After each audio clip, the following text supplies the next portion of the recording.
आपको तो सिर्फ इसी जन्म का पता है, और इसी जन्म में आप कितने पाप कर चुके हैं क्या आपको गिनती मालूम है?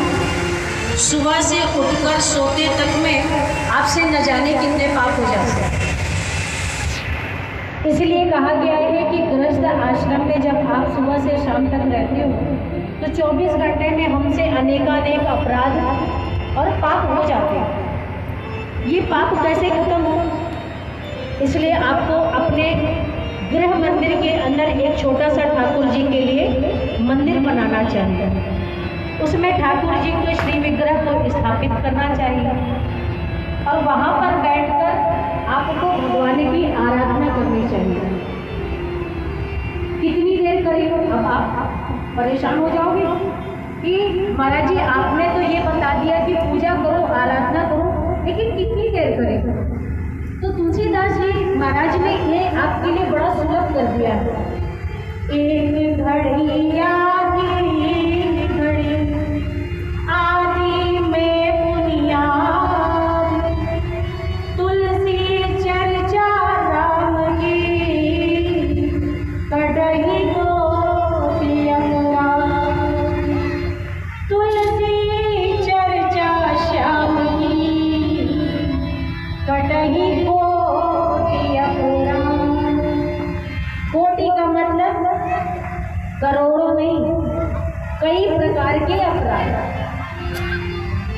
जैसे कुछ लोग कोटि प्रकार के देवता माने करोड़ों प्रकार के देवता, कोटि माने अनेक प्रकार के देवता। ऐसे ही अनेक प्रकार के अपराध भी जो आपके सुबह से लेकर शाम तक, जैसे कहीं पर आपने किसी की चुगली कर दी, बुराई कर दी, आपने कहीं पर झूठ बोल दिया, मिथ्या भाषण कर दिया, आप चले जा रहे हो मार्ग में छोटे छोटे से जीवाणु कीटाणु चीटी चीटे दब के मर गए, मक्खी मच्छर मर गए, आप लकड़ी जलाकर उपले जलाकर भोजन प्रसाद बनाते हो, उसके अंदर छोटे छोटे से जीव जंतु रहते हैं, वो जलकर मर गए। आपका तो भोजन बन गया, उधर की पूर्ति हो गई, लेकिन जो आपसे अपराध बना उसको भी तो क्षमा प्रार्थना करनी है। तो आप अपने घर में जो घर मंदिर है, गृह मंदिर है आपका, उसके अंदर ठाकुर जी का एक मंदिर बनाइए। जो भी आपके पास व्यवस्था है, टेबल है, अलमारी है या आला है, जो भी स्थान आपको समुचित लगे वहाँ पर एक मंदिर बनाइए। ठाकुर जी के श्री विग्रह को बैठाइए। जो भी आपके इष्ट हो, दुर्गा जी हो, हनुमान जी हो, भोलेनाथ जी हो, रामचंद्र जी हो, जो भी आपके इष्ट हो उनको आप वहाँ पर विराजित करिए।